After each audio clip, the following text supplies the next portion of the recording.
विचार मंचावर उपस्थित या विद्यालयाच्या सन्माननीय प्राचार्य धनक मॅडम, विद्यालयाच्या उपमुख्याध्यापिका सन्माननीय म्हस्के मॅडम, पर्यवेक्षिका सन्माननीय पवार मॅडम, पर्यवेक्षक सन्माननीय आभाळे सर, या विद्यालयाचा गुणी गुरुजन वर्ग, या विद्यालयाचा आत्मा अर्थात तुम्ही सर्व विद्यार्थिनींनो, सर्वप्रथम तुम्हाला या गुरुपौर्णिमेच्या आभाळभर शुभेच्छा.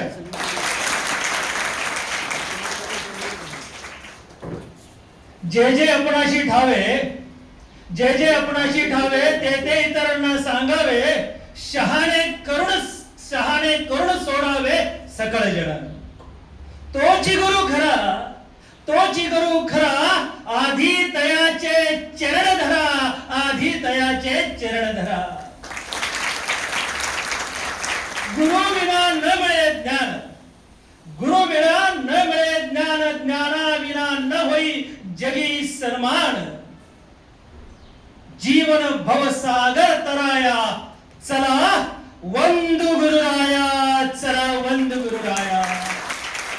गुरु ब्रह्मा गुरु विष्णू गुरुर्देवो महेश्वरः, गुरु साक्षात परब्रह्म तस्मै श्री गुरुवे नमः.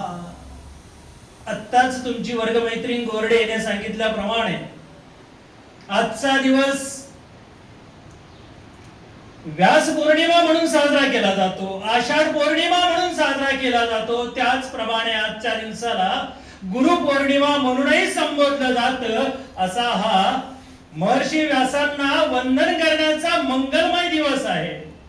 ज्यांनी महाभारतासारखी ग्रंथ लिहिली, नीतिशास्त्र असेल, धर्मशास्त्र असेल, व्यवहारशास्त्र असेल, मानसशास्त्र असेल, अशा विविध विषयांना हात घालून ज्ञानांचा राजा ज्यांना संबोधलं जातं, असं महर्षी व्यासांना वंदन करण्याचा हा दिवस आहे, जो गुरुपौर्णिमा म्हणून आपण साजरी करतो आहोत.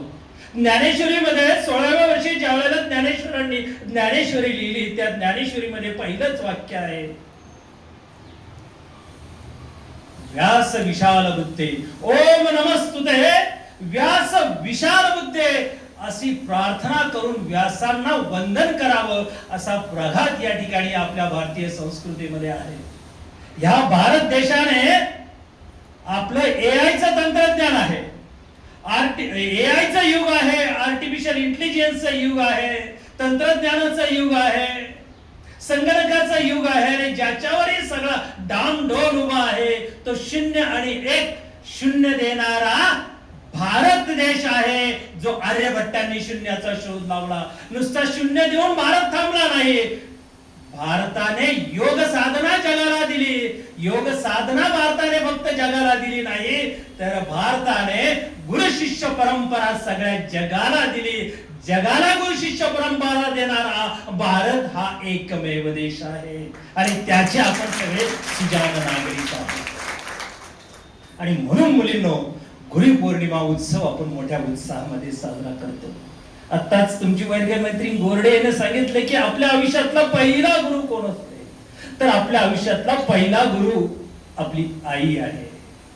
ह्या जगात पाऊल ठेवण्या अगोदर ज्या माऊलीने आपल्यावर संस्कार केले, गर्भाशयामध्ये असताना जिने आपल्याला वाढवलं आणि संस्कार दिले, जगामध्ये पदार्पण होण्याच्या अगोदर आपल्या शिष्याला, आपल्या मुलाला, आपल्या मुलीला धडे देणारा जर पहिला गुरु कोण असेल तर ती आपली जन्मदाती आई आहे. आणि म्हणून त्या आईला, त्या गुरूंना वंदन करण्याचा हा दिवस आहे. परमेश्वरानंतर जर कोणाचं नाव घ्यावा गुरु स्थानी, तर ते आपल्या आईचं आहे. आणि म्हणून असं म्हटलं जातं, खुदा का काम था मोहब्बत, खुदा का काम था मोहब्बत, ओ मां करने लगी. खुदा का काम था हिफाजत, ओ मां करने लगी. खुदा का काम था बरकत, ओ मां करने लगी. देखते देखते खुदा मायूस हो गया, खुदा बहुत पछताया क्योंकि खुदा के सामने कोई और परवरदिगार हो गया। मां को बनाकर खुदा खुद बेरोजगार हो गया, खुदा खुद बेरोजगार हो गया। परमेश्वराला बेरोजगार करण्याची मला सांगायचं तात्पर्य एवढं आहे की परमेश्वरानंतर जर कुणाचं नाव घ्यायचं असेल गुरुस्थानी तर ती आपली जन्मदाती आहे। आता पॅकेजचा जमाना आहे मुलींनो, अनलिमिटेड पैकेज। माँ एक ऐसा गुरु है जो अनलिमिटेड प्यार का पैकेज है। माँ एक ऐसा गुरु है जो अनलिमिटेड प्यार का पैकेज है। अगर होटल में खाना खाने चले गए तो पैसा देकर भी होटल का ओटर रोटी परोसता है, वो भी कीन कर परोसता है। जिससे ब्याह किया है वो बीवी पूछते हैं आपके लिए कितनी रोटियां बनाओ, बीवी भी पूछती है। लेकिन माँ ऐसी गुरु है जो कभी पूछती नहीं, बेटे बेटी तेरे लिए कितनी रोटियां बनाओ, ऐसा कभी तक किसी माँ ने नहीं कहा है। वो खाना परोसती ही जाती है, रोटी परोसती ही जाती है और कहती है अपना बेटा या बेटी चाहे उसका वजन 100 किलो का क्यों न हो, वो माँ कहती है बेटा कितना दुबला पतला हो गया है और एक खा ले और एक खा ले। ये अनलिमिटेड प्यार का पैकेज माँ है, माँ है। इसकी कीमत हम जिंदगी भर नहीं चुका सकते छात्र, विज्ञान में रखिएगा। आणि म्हणून आपल्या आयुष्यातला पहिला गुरु म्हणून आपल्याला आईला, आपल्या जन्माला त्या आईला आणि पित्यांना वंदन करायचं आहे, ते तुम्ही करत आहात। आणि या विद्यालयाचा तो संस्कार आहे डॉक्टर सीएम मेहता कन्या विद्या मंदिराचा। आपल्या अनेक वाचनामधून आपल्याला येत असतं की आईनंतर पहिला गुरु आपला, आईनंतर दुसरे गुरु जे असतील ते शिक्षक आहे। अनेक प्रकारच्या क्षेत्रामध्ये अनेक गुरुजन आपल्याला भेटतील। शिक्षक हा असा गुरु आहे असं म्हटलं जातं बघा, एक दीपक से हजारों दीपक जलाए जा सकते हैं, एक दीपक से हजारों दीपक जलाए जा सकते हैं, फिर भी उस दीपक की रोशनी कम नहीं होती जिसका नाम शिक्षक है। जिंदगी भर वो जहां पे जाए वहां पे वो देने का काम करता है असं म्हटलं जातं मराठीमध्ये। ज्ञान, मान आणि दान सरळ देत राहा, जे दिल्याने वाढतं आणि तेच काम जे आहे ते शिक्षक आपल्या हयात त्या ठिकाणी करत असतो। म्हणून चाणक्यांचं नाव घेतलं जातं। चाणक्य प्राचीन शिक्षक म्हणून ज्यांना संबोधलं जातं ते गुरु चाणक्य आहे। चाणक्य रीती आपल्याला माहिती आहे। चाणक्यांचे गुरु कोण होते? चाणक्यांचे गुरु होते ऋषी चाणक्य। तर चाणक्य म्हणतात गुरुची शिकवण आहे चाणक्यांची, शरीर को चंगा रखो, शरीर को चंगा रखो, दिमाग को ठंडा रखो, आंखों में शर्म रखो, जुबान पे रहम रखो, व्यवहार को साफ रखो, फिर स्वर्ग जाने की जरूरत क्या है, जन्नत तो यहीं पर है। अगर स्वर्ग जाने की जरूरत नहीं लेकिन हमें जीना कैसा है, चाणक्य कहता है। चाणक्य क्या कहता है? न चद्दर बड़ी कीजिए न ख्वाहिशें दफन कीजिए, न चद्दर बड़ी कीजिए न ख्वाहिशें दफन कीजिए, 4 दिन की जिंदगी है चैन से सफर कीजिए। न रूठा किसी को कीजिए, न रूठा किसी को कीजिए, न झूठा वादा किसी को कीजिए, 4 दिन की जिंदगी है चैन से सफर कीजिए। अरे भाई कुछ फुर्सत के 4 पल निकालिए, खुद से भी कभी मिला कीजिए भाई, खुद से भी कभी मिला कीजिए, चाणक्य म्हणतात। आणि म्हणून ह्या चाणक्यांनी दिलेली शिकवण आपल्याला त्या ठिकाणी गुरुस्थानी प्राचीन शिक्षक म्हणून ज्यांना संबोधलं जातं यांच्याकडून आपल्याला ते जीवन जे आहे ते आपल्याला घडवायचं आहे। इतिहासामध्ये अनेक लोक होऊन गेले, अनेक गुरु शिष्यांच्या जोड्या होऊन गेल्या, त्यांनी प्रत्यक्ष अप्रत्यक्ष या मानव जातीवर संस्कार करण्याचं काम केलंय। अभयसर महाभारतात रामायणामध्ये 2 गोष्टी अशा आहेत, 2 व्यक्ती अशा आहेत। एक आहे विभीषण आणि दुसरी आहे कैकेयी. रामायणामधल्या दोन व्यक्ती आहेत, एक आहे विभीषण, दुसरी आहे कैकेयी. विभीषण असं व्यक्तिमत्व होतं की जे रावणाच्या राज्यात राहून देखील बिघडलं नाही, आणि कैकेयी असं व्यक्तिमत्व होतं जे रामाच्या राज्यात राहून देखील सुधारलं नाही. मुळात बिघडणं आणि सुधारणं हे परिस्थितीवर अवलंबून नसतं, ते विचारावर अवलंबून असतं, ते संस्कारावर अवलंबून असतं, ते गुरूंच्या शिकवणीवर अवलंबून असतं. त्याही पुढे मी जाऊन सांगेन, विभीषण रावणाच्या राज्यातही राहून का बिघडले नाही? का बिघडले नाही विभीषण? विभीषण बिघडले नाही कारण विभीषणाचे गुरु होते. कोण सांगेल बरं विभीषणाचे गुरु कोण होते? विभीषणाचे गुरु होते संकट मोचन हनुमानजी. आणि कसे बिघडतील विभीषणजी? आणि ज्यांचा गुरु असा दर्जेदार आहे, ज्यांचा गुरु संकट मोचन आहे, अशा शिष्याचं बिघडण्याचा सवालच नाही. त्या उलट कैकेयी अशा होत्या की ज्यांचा गुरु किंवा ज्यांचा सांभाळ, ज्यांच्या सहवासात त्या वाढल्या राहिल्या, त्यांचं नाव काय होतं बरं? मंथरा. नाही का? कैकेयीच्या दासी मंथरा.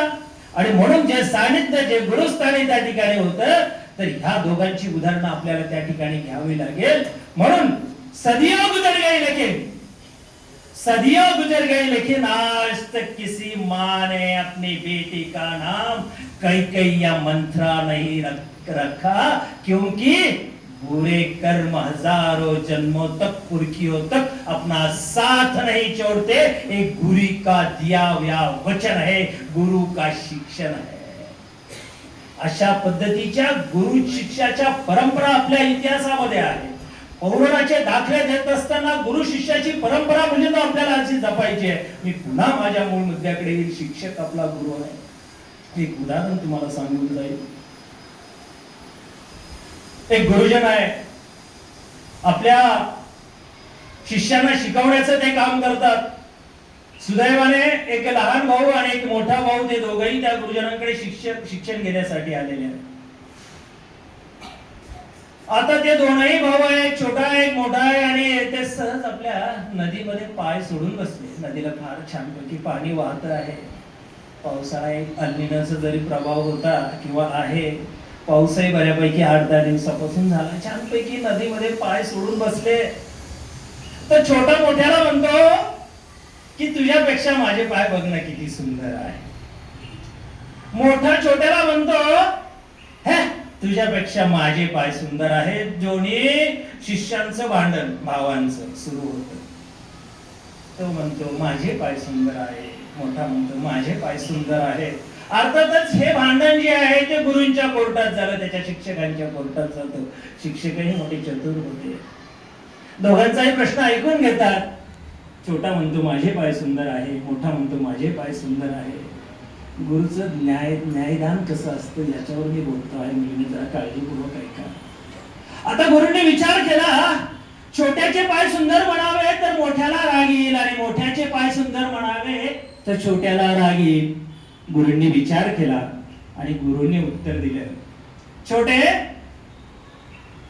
छोटे तेरे पैर बड़े भैया के पैर से सुंदर है. महेश सर, छोटे ने उत्तर दिया, गुरु ने उत्तर दिया, छोटे तेरे पैर बड़े भैया के पैर से सुंदर है. बस. छोटा तो खुश हो गया, माझे पाय सुंदर आहे. गुरुंनी सांगितलं माझे पाय सुंदर आहेत. मोठा नाराज झाला. त्यावर गुरुंनी स्पष्टीकरण दिलं. महेश सरांचं नाव मुद्दाम घेतलं. ते हिंदीचे जानेमाने अध्यापक आहे. से का मतलब जो है, से का मतलब चामुळे, आणि से का मतलब च्यापेक्षा. दोघांनाही खुश केलं. अरे लहान्या भावा तुझे पाय सुंदर आहे तुझ्या मोठ्या भावामुळे, तोही खुश. अरे लहान्या मोठ्या भावा तुझे पाय सुंदर आहे त्यापेक्षा लहान्या भावापेक्षा, अर्थात या ठिकाणी दोघेही खुश झाले. ही न्यायदान करण्याची जी न्यायदान करण्याची जी पद्धती आहे ती फक्त आणि फक्त शिक्षकच करू शकतो. आपल्या शिष्याला दोन्ही पातळीवर, प्रत्येक पातळीवर समतोल राखण्याची कुवत, क्षमता फक्त आणि फक्त शिक्षकामध्ये आणि गुरुजनांमध्ये आहे. याचा उहापोह तुम्ही गेल्या 1 तासापासून करत आहात. असे अनेक उदाहरणं या ठिकाणी या समाजामध्ये जीवन जगताना मुलींना आपल्याला पाहता येतील. एक उदाहरण असंही घडलेलं आहे की त्यामध्ये ज्या वेळेला गुरु शिष्याच्या माध्यमातून काही प्रश्न समोर येतात, असंच एक मोठं विद्यालय आहे जसं आपलं डॉक्टर सी मेहता कन्या विद्या मंदिर आहे. मुलं आणि मुली तिथे शिक्षण घेतात.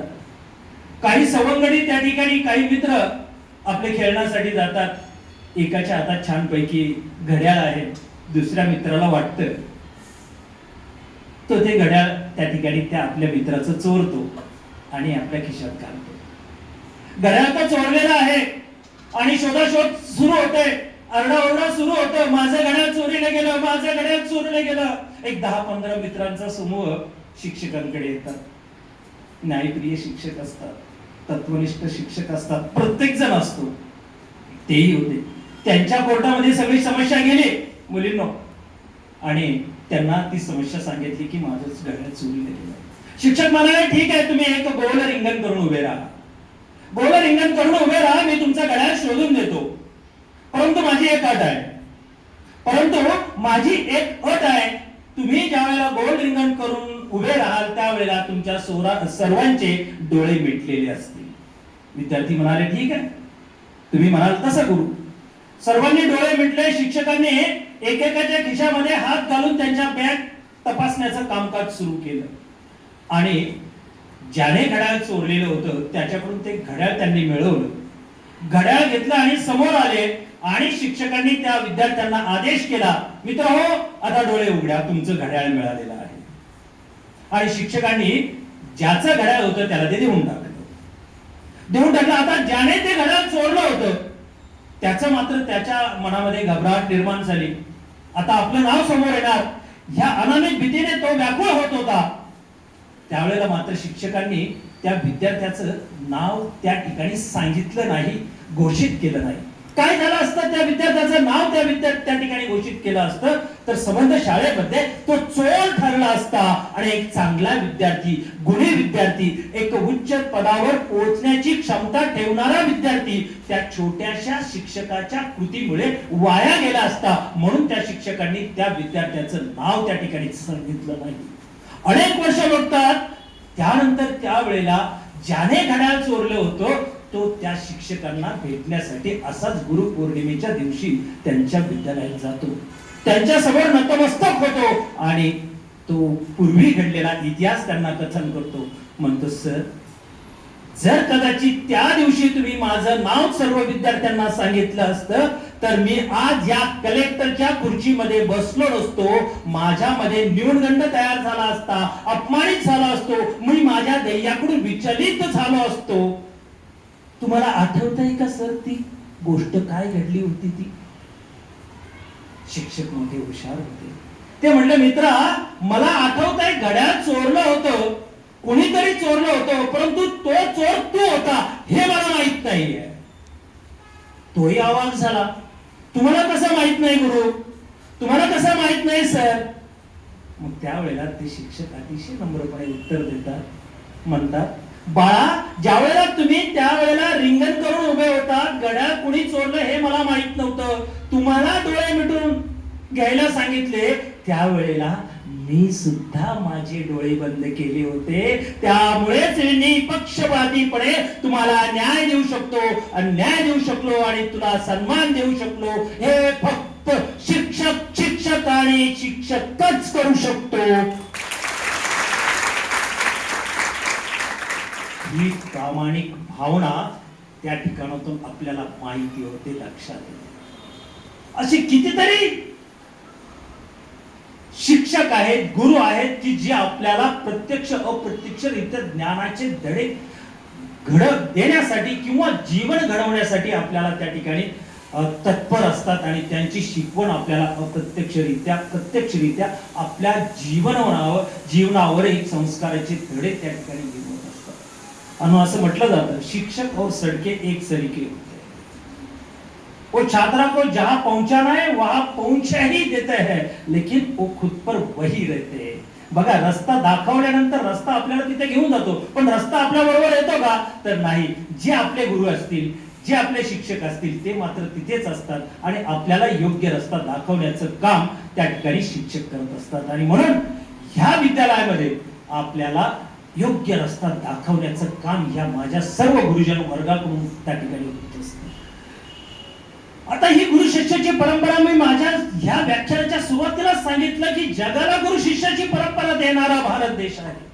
1991 मध्ये आपल्या भारत देशाचे उपराष्ट्रपती होते डॉक्टर शंकर दयाल शर्मा.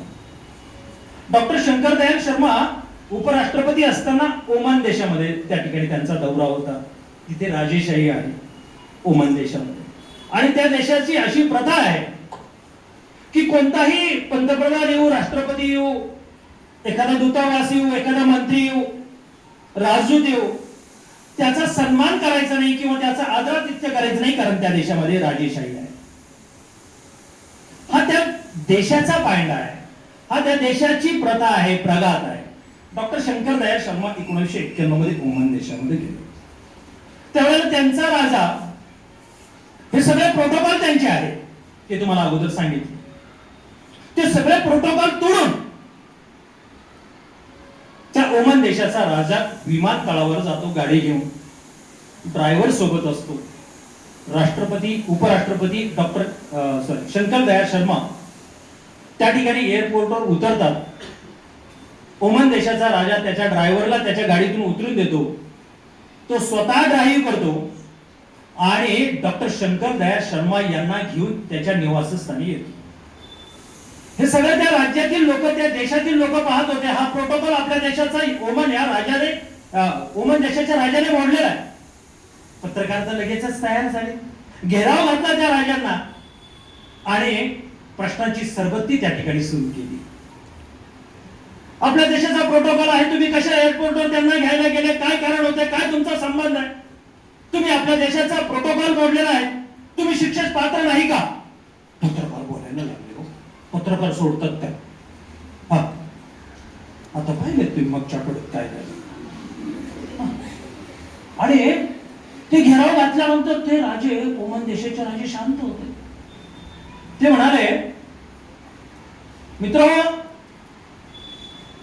मी ज्या व्यक्तीला रिसीव्ह केलं ते कोणी एका देशाचे उपराष्ट्रपती नाही, तो कोणी मोठा नेता आहे हे मला माहित नाही.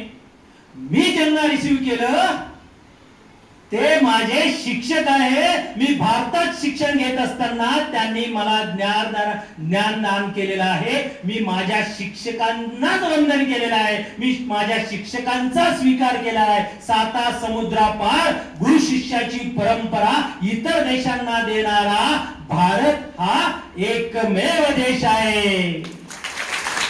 गुरु शिष्याची परंपरा, गुरु शिष्याची परंपरा. मी तुम्हाला सांगितलं, आई एक गुरु आहे, शिक्षक एक गुरु आहे. गुरुला मर्यादा नसतात. तुमची वर्गमैत्रीण तुमची गुरु असेल, तुमचा लहान भाऊ असेल तो तुमचा गुरु असेल. जे जे सुरुवातीला तुम्हाला सांगितलं, जे जे ज्ञान आपल्याला दुसऱ्याकडून मिळतं तो त्या ठिकाणी गुरु असेल. पुस्तक आपला गुरु आहे. एक चांगलं पुस्तक हाताला लागणं म्हणजे आपल्याला जीवनाची जी शिदोरी आहे, विचारांची शिदोरी आहे, आणि ती आपल्याला त्या पुस्तकातून मिळत असते. अप्रत्यक्षरित्या संस्कार आपल्यावर होत असतात. त्याचबरोबर साहित्यिक जे आहे ते साहित्यिक आपले गुरु आहेत, आणि साहित्यिकांच्या त्या लेखणीमधून आपल्या मनावर अनेक असे संस्कार त्या ठिकाणी होत असतात. अगणित असे उदाहरणं त्या ठिकाणी गुरु शिष्याचे आहेत, ज्यामुळे आपले जीवन त्या ठिकाणी फुलत असतं. आणि म्हणून सुरेश भटांनी कशा पद्धतीने माणसाने संकटाला सामोरं जायचंय आणि शिष्याने ते कसं पेलायचंय याच्यावर छानपैकी एक कविता लिहिली. ती कविता तुमच्या समोर सादर करेल आणि थांबेल, वेळ झालेला आहे. विजलो आज दरी मी, विजलो आज दरी मी, हा माझा अंत नाही. विजलो आज दरी मी, हा माझा अंत नाही. पेटेल उद्या नव्याने सामर्थ्य नाशवंत नाही, हे सामर्थ्य नाशवंत नाही.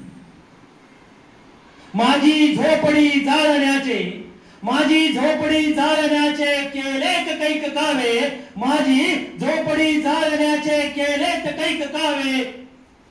जळेल झोपडी अशी आग ती ज्वलंत नाही, अशी आग ती ज्वलंत नाही.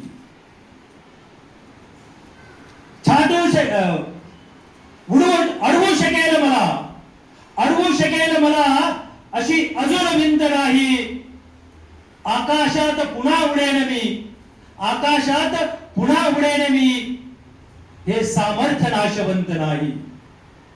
येतील वादळे, येतील वादळे खेटेल तुफान, येतील वादळे खेटेल तुफान. पावलांना भिवून अडखळणे, संकटांना भिवून अडखळणे पावलांना पसंत नाही, पावलांना पसंत नाही, पावलांना पसंत नाही. म्हणजे संघर्ष आपल्या या सुरेश भटांनी सांगितलेल्या कवितेमधून संघर्ष किती असला तरी परंतु माझा शिष्य हा कशा पद्धतीने जीवनामध्ये वाटचाल करत आहोत आणि त्या संकटावर कशा पद्धतीने मात करत आहेत, ह्या दृष्टिकोनातून साहित्यिक जे आहे ते सुद्धा आपल्या गुरुस्थानी असतात. आणि म्हणून योग्य मार्ग दाखवण्यासाठी योग्य शिष्याची गरज आहे, योग्य गुरुची गरज आहे, योग्य विद्यालयाची गरज आहे. आणि म्हणून एक उदाहरण त्या ठिकाणी सांगतो. पावसाचा पडणारा पाण्याचा प्रत्येक थेंब, पावसाचा पडणारा पाण्याचा प्रत्येक थेंब तळ हातावर घेतला तर तो हात धुण्यासाठी सुद्धा वापरता येत नाही. तोच पावसाचा पडणारा पाण्याचा थेंब तप्त अशा पत्र्यावर पडला तर क्षणार्धात त्याचं अस्तित्व नाहीसं होतं. तोच पाण्याचा थेंब जर शिंपल्यामध्ये पडला तर तो शिंपल्यामध्ये पडलेला पाण्याचा थेंब मोती बनून राहतो. मला सांगायचं एक आहे, पाण्याचा थेंब तोच आहे, तो फक्त कुणाच्या संपर्कात आला हे महत्वाचं आहे. म्हणून आपलं मूल्य, आपली किंमत, आपलं धैर्य, आपले साहस, आपले शिकवण, आपले संस्कार हे कशावर अवलंबून आहे तर आपण कोणत्या विद्यालयाच्या सानिध्यात आहोत. आणि मला वाटतं तुम्ही सर्व गुणी विद्यार्थिनी या डॉक्टर सी.एम. मेहता कन्या विद्या मंदिराच्या संस्कार मंदिरामध्ये तुम्ही शिक्षण घेत आहात, योग्य गुरुजनांच्या सानिध्यामध्ये तुम्ही आहात. आणि म्हणून तुमच्यावर होणारे संस्कार हे नक्कीच चांगल्या दर्जाचे आहे, याबद्दल कुठल्याही तीळ मात्र शंका मनामध्ये नाही. म्हणून 21व्या शतकाच्या नारी म्हणून तुम्ही भविष्यामध्ये या देशाचं नाव उज्ज्वल करण्यासाठी नक्कीच सक्षम बनाल. मला सांगायचं एकच आहे की तुम्ही एक चांगल्या विद्यालयाच्या संपर्कात आलेला आहात आणि त्या ठिकाणी ज्ञानार्जन करण्याचं काम तुमच्या माध्यमातून त्या ठिकाणी होते. गुरुजनांकडून ज्ञानदानाचं काम होत आहे. आणि म्हणून या गुरुजनांना आणि तुम्हा सर्व मुलींना पुनश्च एक वार या गुरुपौर्णिमेच्या खूप खूप शुभेच्छा देतो आणि माझं लांबलेलं मनोगत या ठिकाणी त्याला पूर्ण विराम देतो. जय हिंद, जय कर्मवीर.